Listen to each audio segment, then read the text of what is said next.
Hao, 我叫于培林. That's about as much as I can give you in my father's birth language, which is actually, he speaks about 6 languages. I'm very jealous of his abilities. That is Mandarin Chinese, that's the official language of Taiwan, but there's also Taiwan Wei, which he speaks and I do not. He also speaks Japanese. Taiwan is a very heavily colonized place, as you'll see in a moment. Please bear with me. I am going to walk you through a little bit of the history in case, have any of you ever been to Taiwan? Have you been to Taiwan? Yay! Just a little bit? Welcome to Taiwan anytime. Let me know if you ever want to go. I'm over there a lot. My dad's over there now. It's an amazing place. I've been very privileged to go over there. Due to political chaos, I did not visit Taiwan until I was in my late 40s, so I did not know half of my heritage, really, except for, through the lens of my father's occasional stories. So coming at it as an older adult has been very interesting.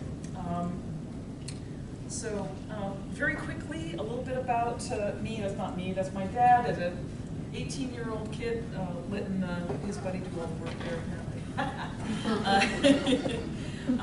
My background is half Euro-American. My mother's from Vermont. She's kind of like a blonde lady, She's got Irish, English, Scots, and French Canadian heritage, as well as Abenaki and Mohawk, but those last two are very long ago. We only recently learned about that. She met my father in New York City when they were both a couple of kids in 1960, during a time of immense civil transformation in this country. When they were married in Tennessee, it was actually illegal for them to be married just south of the border. Yeah. Chinese white marriage, and they had some issues with their own families dealing with that. Still dealing with, as they say. I am one of 3 girls. I grew up really interested in cultures because I grew up in New Mexico, so I have many, many friends from various tribes there, various nations there. I studied under Lou Binford, who was a pioneer in ethnoarchaeology, which is thinking like an archaeologist, but actually talking to real people and learning from them to inform how archaeology is thought about. So I continue to do that. I've been very interested in hunting and gathering, so I actually sort of cut my teeth in central Venezuela, living with a tribe for a couple of years and hunting and gathering with them. The discussions of language acquisition is so wonderful. The 4-year-olds were my teachers at that point. They were great. Also, from the hunting and gathering into agriculture, I think that's been one of the most momentous traditions, transitions in our story as human beings. So I'm looking right now sort of the liminal spaces between hunting and gathering and farming. Gardening's right in there. Gardening is kind of its own thing, but it also has little bits of characteristics of both. So at the moment I work in, my professional work is in Taiwan, in Japan, a little bit in Thailand and Southeast China, because I'm very interested in Asian gardening traditions. There's a lot of Neolithic traditions that are still alive there. And also my day job is working for the Corps of Engineers as a tribal liaison for the Walla Walla district.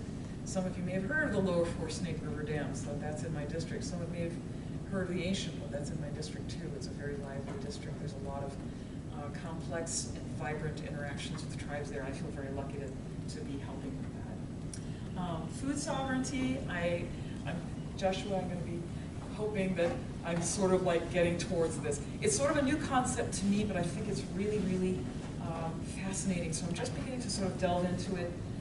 I'm going to use a very shorthand definition of the ability and the capacity, the realized capacity of communities to determine the quantity and quality of food that they consume by controlling how their food is produced and distributed. I know there's many other, maybe better definitions for that, but I'm going to sort of start with that one. I wanted to sort of introduce you to Taiwan as one way of thinking about food sovereignty. There's a couple of families that I met who I was privileged to learn from, and maybe I can get some of your feedback on whether food sovereignty is playing out in both the cases of these families. Taiwan has been called Formosa. Maybe you've heard that term for Taiwan before. In Portuguese, the Portuguese sailors were the first people to see Taiwan, and Formosa to them is beautiful, right? So it's the beautiful islands. It's a sort of subtropical down to tropical in the south, and it's only about 70 miles across, but it goes from sea level to 13,000 feet back down to sea level in that space. So it's an amazingly mountainous island, beautiful. Many, many different sort of forests and beaches and valleys there. We know that people have been occupying Taiwan for at least 30,000 years in the waters that are now underwater between China and Taiwan. We have found fossils of people and ancient animals who used to walk across the land bridge to Taiwan, so we used to be connected. By the time modern people like us, got to Taiwan, there was water in between. So we know that these are some of the very earliest people who could actually sail, probably tens of thousands of years ago, not unlike Australia. There were sailing cultures in this area, comfortable with sailing. We don't have a lot of information. There's sort of a little bit of a gap until 6,000 years ago. There were people there. Some of you may have heard the term negrito, which is kind of not the best term. It's an old term that was used for the small stature people, very dark skin, of the northern Philippines, Andaman Islands, Sentinel Islands. Now we're calling them first Sundaland peoples. Sundaland was all that island area from Taiwan down through the Indonesian island chain. There were short stature, dark complexion people who were hunter-gatherers living all through there. And then there were farming cultures sort of getting going on the mainland. So you have island hunter-gatherers and mainland farmers. Taiwan is fascinating because you had hunter-gatherers and then the mainland farmers came over. And we still don't know how they met, whether they intermarried or had fights or just coexisted or any of those things, because the archaeology doesn't really tell us yet. Really neat story. So this gives you a little picture of Taiwan. I'm sorry, it's kind of dim. I'm going to take 1 second here and see if I can work the lights at that wall. Excuse me, Dr. Great Morning, do you know if there's a way to lower the lights in the front? Yes, there is. Oh, okay. It's on that. Is it on the panel thing? Yeah. Blow it up. Big smart classrooms. But you can see Taiwan's kind of like, we call it the sweet potato. So it looks like a big sweet potato.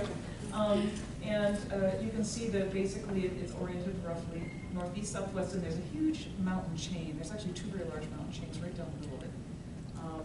And you can also see in the little insert up there, it's close to China. Some of you may have read about all the threats that China is making to take Taiwan back. That's a whole other topic. I and my family are from different sorts of lines of heritage in Taiwan. My ancestors on the Chinese side started coming over probably in the 1860s, although we're not really sure. And then recently I found that we do have some indigenous Taiwan heritage also in the family, which is very, very nice. So sort of a recent discovery. Oh, that's fine. We'll just kind of work with it. Yeah, it's just that one floor. I don't want to turn it on.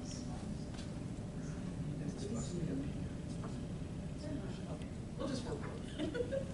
And I have photos if you want to look at them later. They're a little faint here. But this gives you some idea of the landscape on the east side. So you can see the cliffs go directly to the sea. It's very dramatic there. And this, you kind of faintly see, is a very huge cave on the east coast. And the caves are, during the Ice Age, they were further away from the coast, right? Because the water levels were lower because of ice. But there were people living in those caves 20,000 years ago.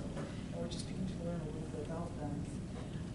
So as we go kind of go forward to the cultures, the farming cultures that moved over across from China, they didn't look exactly like Chinese people, we don't think, and we call them Austronesian people to give them their own sort of character and flavor, although we don't know what they called themselves.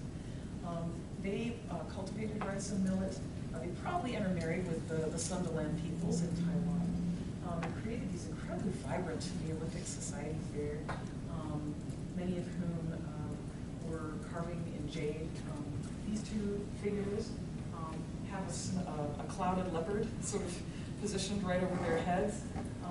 And there's a really vibrant jade megalithic culture with large settlements and stone slab coffins.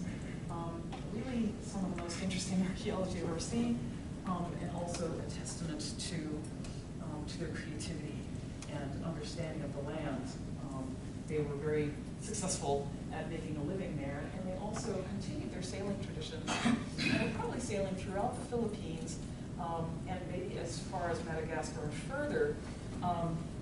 So there were sort of farmer fishers, very amazing people. Some of the megaliths, unfortunately, many of the stone monuments in Taiwan have been taken down, but there are still a few standing, and they're very impressive. It's very amazing just to sit with them for a little while. So about 2,000 years ago, these farmer fishers decided to really start getting their sailing thing going. So if any of you have ever been to any of the Polynesian islands, Hawaii, and some of these islands, the linguists have done analyses of the language, and there's a lot of Taiwanese indigenous terms in the language there. So we know that the Taiwanese language fanned out across the largest expanse of area that any language has ever gone across, and interacted with some of the other languages and incorporated those things to these incredibly diverse and beautiful languages of Oceania. And we can find Taiwan language terms as far away as Madagascar. That's a lot of sailing, even if they were doing it in jumps. So these are some of the most amazing sailors, you know, and also interacting with other amazing sailors. The interesting thing here is the bump. There's no Taiwan language terms here, but you know that they were interacting. This is something that was going on 2,000 years ago, and I can just imagine the sailing knowledge that was involved. So Taiwan actually kind of has a global impact even back 2,000 years ago. There are currently more and more recognized ethno-linguistic groups in Taiwan. And, excuse me, we think that there were probably many, many more before the Dutch began to colonize the island. So this is as well as we've been able to learn from the languages that are there now. So there are sort of mountain groups right down that central spine of Taiwan. There's the Western Plains groups, Bahusa, Guanya. They're often grouped together in what's called the Ping Pool, or the coastal people. And then there's the people all along the east coast where the cliffs meet the sea. So they have very different life ways. The people in the mountains never see the sea. They're mountain hunters. Then you have people who are fishing specialists and people who are farmers, so the diversity is really cool there. And this is just a few images to share. I myself have 6 generations back. I have probably a Babora grandmother, a great-great-great-grandmother, who I don't have her name. I don't know much about her, but we do know that she is part of our family. Taiwan people are well known for their facial tattooing, very vibrant tattooing culture, and they also were great travelers and also like to fight. They have a real warrior culture there. Some of you may have heard of the Warriors of the Rainbow, which is a famous movie that was made in, I think, 2011 about the Ataya fighters who fought the Japanese to a standstill. It's sort of their greasy grass. It's one of the most important battles in Asia. Very few people of us have heard about them, but they're very proud people. This is some of the traditional dress that you will see today in the different areas.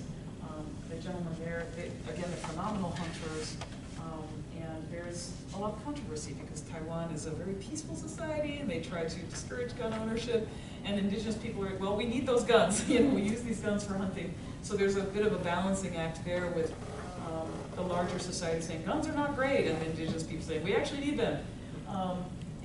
These people here are Siraya people who are just beginning to gain recognition by the government. So some of the smaller mountain groups have not been recognized. Many of the coastal groups were absorbed by the big cities and are trying to get their recognition back.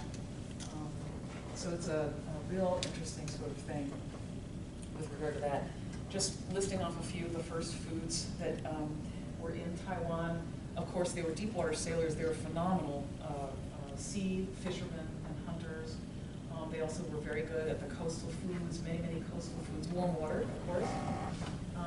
In the mountains, there are enormous wild boar, bears, flying squirrels that are about the size of a large cat. If you see one of those flying squirrels go overhead, you're like, oh my God, what is that? It looks like a fox. There are deer, sambar. They have a kind of an elk that looks like a lowrider elk. It's got really short legs. It's a Taiwan, it's an island variety. Many of these animals are, you know, specially evolved for the island. shorebirds, the ancient crops include millet, which I love. I don't think we eat enough millet in this country. It's very high protein for those of you who are vegetarians or vegans. Formosan quinoa, they domesticated quinoa on their own. They have their own species of that.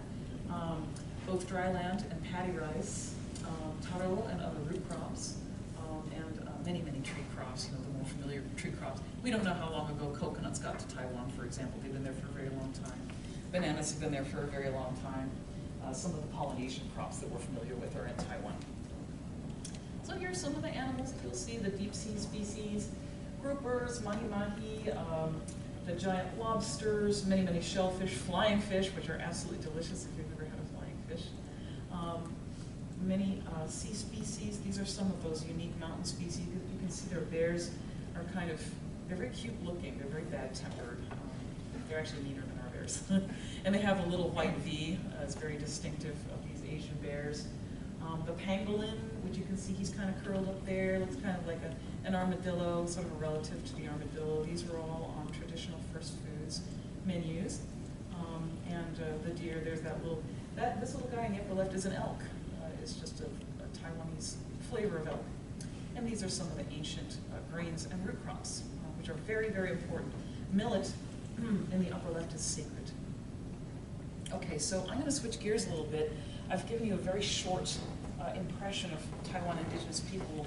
I'd like to talk a little bit about the colonization of Taiwan, which has been 400 years in the making and has been very violent and very troubling, and has really formed their identity today in many ways. It begins really, I'm going to skip the Portuguese and Spanish. They dipped their toes on the island, they built some little forts and left. The Dutch pushed them out.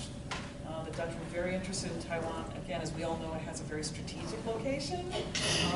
So the Dutch built a very large fort in southern Taiwan and started co-opting all the indigenous lands around there, and they went up the west coast, started building cities and towns there. They managed to suborn and overturn indigenous governments in those areas, and basically started a sort of an indentured servitude of most of the indigenous peoples there. Most of it for farming and for providing deer hides and other goods for the international trade. The Sika deer, which you saw on the former slide, they have beautiful spots on their fur, and royalty all across the world love those pelts for looking fancy. So at that point, that was just a shockwave of colonization that happened by the Dutch. They were there for about 30 years. This is sort of their view of Taiwan, so this is the southern forts that they built on native lands, and then basically have their ships sailing in and out, carrying tens and thousands of deer pelts off the island. Excuse me, there was a lot of upheaval. You know, China has a dynastic system. The Ming dynasty was a huge, powerful dynasty. The Qings swept down on their horses, threw out the Mings, and a bunch of Mings went over to Taiwan. Sound familiar? Hey, let's hang out in Taiwan and we'll go back and take China back, right? So they threw the Dutch out after a huge war. And at that point, Chinese men began to come over to Taiwan in large numbers. Women were not allowed to come. So you can see what's going to go on. The Chinese men are going to marry up with indigenous women, and that's the beginning of that in the 1600s. Under the Qing system, under the Chinese system, the Chinese farmers were supposed to lease lands from indigenous people. They weren't supposed to take the lands. They were supposed to lease them. But the terms of the lease were often pretty sketchy, you know. So there's actually a lot of really interesting archives that have some of the leases with handprints of both parties. Some of the leases were honored, some of them were not. But they had a little bit of window dressing on it. This goes on for about 300 years.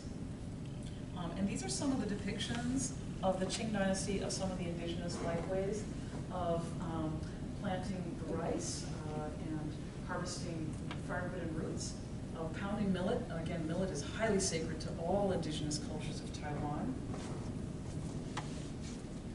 Harvesting the coconuts and also creating alcoholic beverages from the millet. These are traditional beverages. They're, again, very sacred, used in those manners.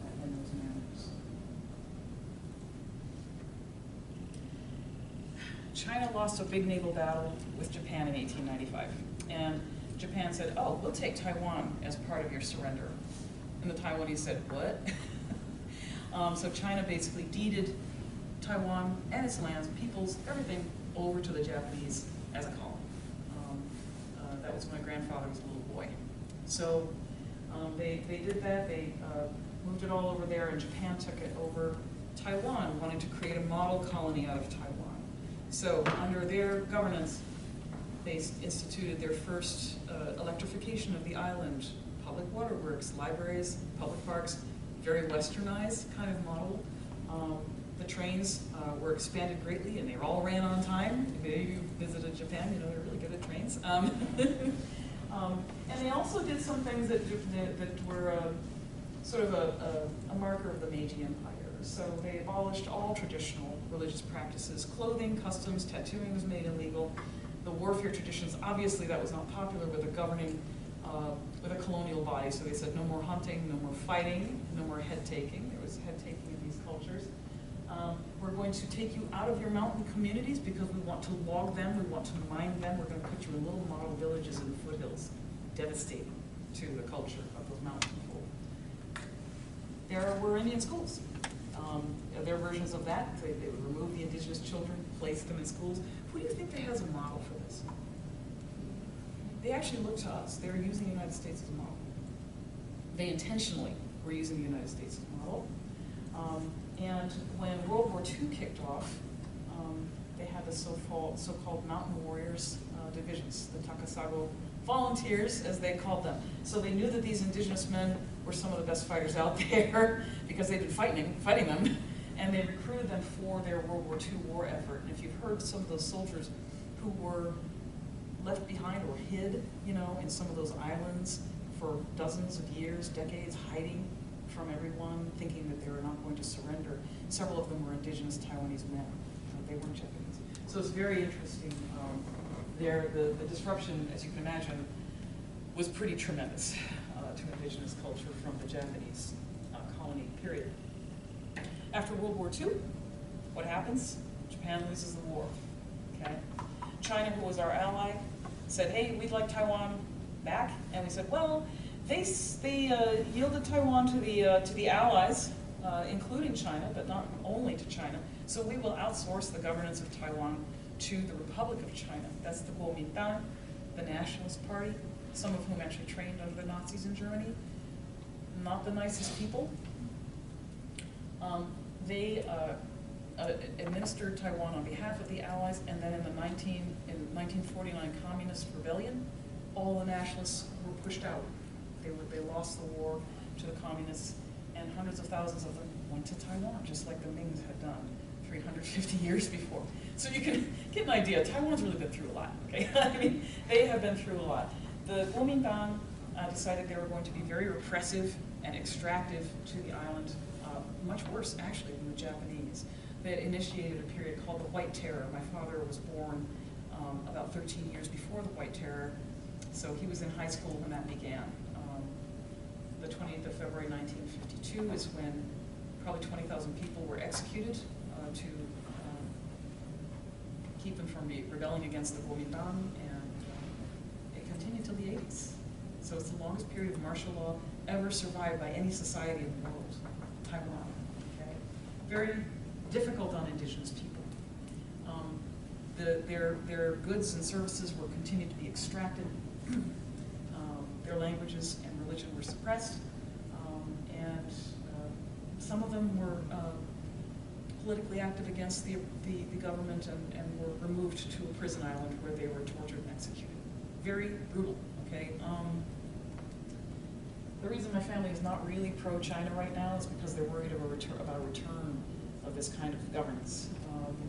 So the sun comes back out in the 1980s through a series of really interesting resignations in Taiwan.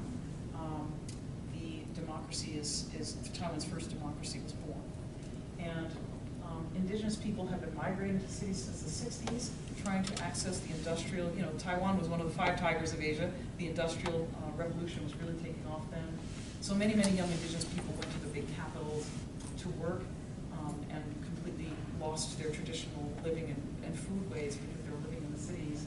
But when the democracy was born in the 80s, Indigenous societies began to fight for recognition, really good official recognition, which they had not had before. There are now Indigenous rights written into Taiwan's constitution, which we do not have here. And Taiwan's parliament, which is the equivalent to our Congress, has a minimum representation required of 6 members of parliament must be Indigenous Taiwanese, compared to 6 at the moment here, as I understand it. We have 6 Native people in our Congress out of 535, and of course there's no guarantee. You know, in 4 years there could be 0. But in Taiwan it's established in the Constitution there must be 6. Should be more, but it's a good start. Okay, so that's kind of like a big history lesson. Thank you for bearing with me on that, but I figured maybe you know, you weren't familiar with what Indigenous people in Taiwan have lived through, you know, for the past 400 years. It's been a lot. Because Taiwan is a vibrant free speech democracy, there's a huge language and cultural revitalization going on right now, along with increasing self-determination and self-governance. For example, there's free Wi-Fi provided to every tribal community by the Taiwanese government under the iTribe program. I mean, you know, there's some really great visionary things happening over there. Indigenous people are slowly moving back to their home communities and trying to indigenize some of their urban communities. So there's some real neat things going on there. It's happening very fast. I first started going to Taiwan in 2011, and it's breathtaking in 13 years what has happened over there in terms of language revitalization and other revitalization. First Foods is huge now. They don't call it that, but I'm going to use that term because we're familiar with it. And what's really neat to me is that some of the Taiwanese people who ran away to the big cities and as young people in the 60s and 70s to access those economic opportunities are coming home. They're coming home, they're establishing their homes again in their Indigenous communities. They're bringing money with them, right, because they made money in big cities. And they're setting up small business and trying to get the economies going in these rural areas. A lot of it centered on cultural heritage tourism. So there's some real interesting things going on. As we know, there's costs associated with cultural heritage tourism, but I think those costs can be managed to some extent. They're certainly doing a pretty good job of staking that up. Okay, I think I just somehow got out of my slideshow. Where's my little slideshow? Was it this guy? There he is. Yes. Okay. And here's some pictures of some of these things. Not to make you hungry. Traditional foods include boar from the mountains, millet also from the mountains and the coast, and a great many fish and shellfish dishes. These ladies on the right, sorry again, it's a little bit faded the slide because of the brightness, but they're selling wild leafy plants. So there's a huge interest both in local and in tourist purchasers in the local farmers markets to buy so-called yetai, or wild plants, traditional native plants. Some of them are actually introduced plants that came piggybacking with imported goods or from the farmers 6,000 years ago. They're weeds that we would call them. But several of these groups have actually incorporated weeds into their diet as a primary nutritional component. And as you know, I mean, I eat a lot of weeds. Ever since I went there, I've learned how to eat weeds around here. Weeds are fantastic if you know which ones to eat. Just saying, they're extremely nutritious. So some of these so-called weeds are actually being gathered, cleaned up, and sold at farmers markets in indigenous communities. So I wanted to talk again about these two families that I met and how they are experiencing their own versions of food sovereignty. You can see one family, the Wang family, are down there in the southeast, and the Huang family, Wang versus Huang, are up in the northeast. And I'd like to sort of start off with the Wang family. This is a lovely couple. They live in a coastal community in southeast Taiwan, right in a little valley nestled between these gigantic mountains and the sea. So I'm here to tell you it's gorgeous.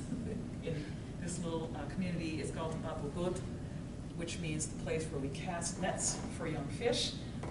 In Chinese, they call it Donghe, or Eastern River. And I was able to sit down with them for several days in 2017 and learn from them about their first foods traditions. So they welcomed us into their home and gave us tea and talked with us. They took us to their gardens. They showed us how they were doing some of the harvesting. They were very, very kind. they talked with me and my dad, who came along with me. Dad is Taiwanese, as I mentioned, and he was curious about what I was doing out here. He's an electrical engineer. Anthropology is a complete mystery to him, but he was like, hey, I'm retired. Why don't I come out with you? I can help you maybe with the language issues, because my Mandarin is not very good. I was like, yeah, cool, that'd be great. So we went out and we spoke with the Wongs for a while, and I'll tell you, having elders speak to elders makes a big difference. I actually shut up and let them talk. And we got a lot of really wonderful information from them. They felt much more comfortable speaking with it. Way back then, this is during World War II, when this couple were children. Families took kids to the fields very early, around 3 or 4, to observe us working in the fields with our traditional crops, the millet, the quinoa, and later to help. For big jobs, neighbors took turns helping each other in their fields. Today, our kids have gone to the cities for work. They don't have any interest in coming back or in learning the ways of traditional cultivation. So that was something that we heard from them. And this is Mr. Wong in one of his gardens. He has several tiny gardens around the town. He eats out of these gardens almost exclusively. I don't think he shops for groceries in grocery stores at all. These are some of the so-called weeds that are edible. They eat them daily. They harvest these. And I thought that it was really interesting. Joshua, you were mentioning, anything that swam or crawled or flew, is on the diet. Definitely the same for these folks, but definitely the growing part is very big here. So they eat, as far as I can tell, probably 70 different kinds of what we would call weeds, and they eat them on a daily basis in different dishes. And they're really yummy, but you have to know which ones are right. The other thing is, when we think of gardening, we pull weeds out of our gardens. We have this nice bare mineral soil. They don't do that. Their soil is all, as you can see, completely covered by beneficial weeds, which fix nitrogen, provide shade and moisture, and also they're really good to eat, and they come right back. So you can save some of your fancier crops by eating weeds on a daily basis. And so Mr. Wong showed us a lot of that. The other thing that he did that I thought was amazing, so this is sort of a quick view of his garden. They just garden wherever, they just put them wherever they can go, or between empty lots between houses and stuff like that. People just agree that anything that is not paved will be a garden in this village. Highly diverse. One of the things he does, he has no herbicides, no pesticides, no fertilizers. So this is all done organically, except for it doesn't label it that way.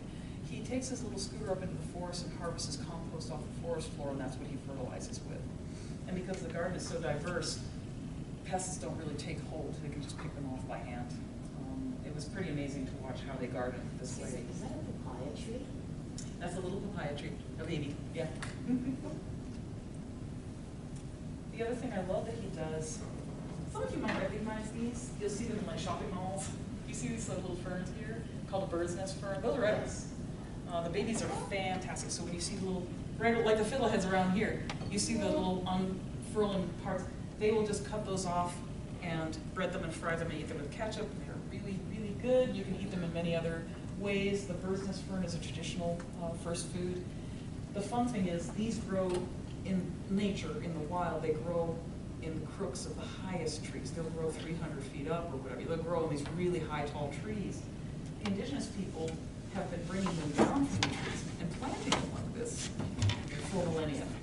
So if you go through a forest and you see this, even if you can't see the village, you know there was a village, because they don't grow that way in nature. And this is a nice example. Again, Joshua, you were mentioning how Coyote talks about using wild plants or helping them, planting them here or there, or maybe, helping them in some way. So this is a great example of a first food that's kind of in between. It's not perfectly wild because they're doing this to it, but genetically it is perfectly wild. And this is Dad in action, talking with these folks. Actually, we had some other sessions with some of the elders at the breakfast joint in town, where the elders like to get there and hang out and talk about stuff like elders like to do. And the ladies loved Dad, and they wanted to speak Japanese with him. And I didn't speak any Japanese at all at that point, and so we were taping all of the interviews, and he had to help me translate about 15 hours worth of interviews out of Japanese. So he is an amazing amateur anthropologist, and actually I'd say more than an amateur at this point. The Longs really wanted us to know about their ways, because they were worried because their kids weren't interested. And so we were very grateful to them for doing that. In fact, I just talked to Dad this morning and says hello to everybody. It's actually tonight for them. So they got a household level approach. They're really health conscious. They're doing all these, traditional things because they know that they're the right things to do. And I'm thinking, hey, they're practicing some pretty good household level food sovereignty. I mean, they got pretty good control over what they're eating. They're doing well. They look younger than their years, and several of the other elder couples in the community are doing this. But how is this? Can this be sustained if their kids don't want to do it? If their kids are off in town, how can they pass this knowledge along? This is the thing we're all dealing with. The second case are the Huang families. So they were up in the northeast part. They're a different tribe. So the first, the Huang families are Amis people. These are Ataya people. These are the people who fought the Japanese to a standstill. They're very tough people. The Amis are a little more chill. They're a little more hippie-like. Amis people are hunter-farmers. They're mountain people. And I met the Huang family with some colleagues from the forestry department. They showed us how they do their living. They are farmers. They are industrial farmers. So it's a very, very different vibe from the Wang family. Their parents did what the Wangs were doing in the 1960s and 70s. But Mr. Huang and his wife said, we don't know how to do that anymore. We don't even know what the names are of these plants. We don't know what the rituals are that are associated with them. We don't know any of that. That was lost between our parents and us. In the 70s, this was his words, everybody farmed here. There was a farmers association, and we helped each other in the fields. This sounds a lot like the Wangs, doesn't it? Then the Hans, which is the mainland Chinese people, came and acquired our lands, and we became their hired laborers. Many people decided they didn't want to do that hired labor, and that's when they went to the cities, and the area emptied out. There were not very many indigenous people left there. But people began to come back and try to repurchase the land. Again, they had money from the cities. They came back, started buying the land. So now they're farming the land for the international market. They're farming large monocrops, in this case cabbages. They use heavy equipment. They use fertilizers, pesticides, and herbicides. And they are using a system of contractors because they don't know how to interact with international markets. That's not their bag. They have to have a middleman to do it. So they've got these special contractors who, they give them the produce, the contractors give them a rate, the contractors go and sell it to people they don't even know, right? They're participating now in the global economy. And they say, it's really confusing, we don't know how they do that, right? So take it on faith. This was us talking with the Zataya family. They were super friendly and very philosophical about some of the sacrifices that they have made in order to do this. One of the things that was really marked to me was that in the 1980s, only half of the people there were Ataya. Many had left. But now, because of this industrial farming, they're coming back. They can work the land, so they can come back to their ancestral lands to do this. And now, 90% of this population of this community is Ataya people. And the schools are packed. There's waiting lines for the schools. That's good news, right? I mean, they've come back and they're raising their children there. But they're not really sure whether the kids want to cultivate. So again, this is kind of a question mark. And Mr. Wong said, hey, the neighbors, we don't help each other anymore. We've got tractors and drones now. I mean, we've got different modernized farming techniques. We're reliant. And people do steal crops. People will come in and steal some crops from each other, which was unheard of before. So not only are they not helping each other, but there's theft. So there's definitely trade-offs associated with this. He says, I'm okay. I mean, we got a new truck. My kids are in school. Both of my children are employed. But I kind of miss our neighborly ways. I miss the tribal feeling. And I don't know anything about the old foods anymore. The first foods are completely gone from their menu. So in one generation, between the parents and the children, the Huangs have lost 6,000 years of knowledge. One generation, that's all it took. Gone. And they're not going to get it back. Their lives are dependent on and intertwined with the global market. They're using modern equipment. They go to the grocery store to get their food. They don't even have a garden. They're too busy. They're too busy raising crops to get the money. So yeah, I mean, is this food sovereignty? They've been able to come home. They're raising their children there. They still have some traditional ways, but they've had to make some serious trade-offs. There's two versions maybe here that I've been thinking about with regard to indigenous food sovereignty. What is real? Is there a real definition? Or do we need to keep asking people, how do you view your first foods or your foods in your capacity capacity to be on the lands of your people. I think that Indigenous people are definitely taking agency back, they're taking power back. They're able to be more self-reliant on food than they ever have been before. This is good. You know, in 40 years it's been a big change. You know, if we're looking at food sovereignty from sort of the classic, you know, health perspective, health of individuals, families, communities, and the environment, that old couple, the Wongs, the first family, you know, that's kind of that old definition, which is still good, a very valid definition. If we're looking at a definition of food sovereignty, which is like, we got control, right? We have control, and we're going to be here for a really long time. Although, you know, you're making some sacrifices to the environment, then it's the second family.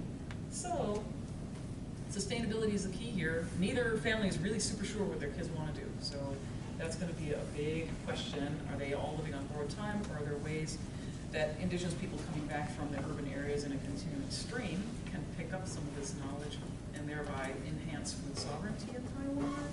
So I'm going to wrap it up. I think sustainability is key here. I don't know which way is the real food sovereignty, but I think that the sustainability is going to be super important. And I want to continue to visit with these families to see how they're doing, you know, as time goes on. And Indigenous knowledge is going to be key here. I would love to see the second family actually recover some of that knowledge of Ataya first foods. And I think it's still possible. So that's my thank you slide. And I really, again, would say that it's been a great many people who helped me in this research, but my father first and foremost. And he got a chance to flirt with the Indigenous ladies, which he had a great time with. As soon as, I'm telling you, if you want to talk to elders, bring an elder. Those ladies, they just grabbed him and just walked off with him. I'm like, hey! So we had a wonderful time. Thank you. I really value your thoughts or questions. That's all I got.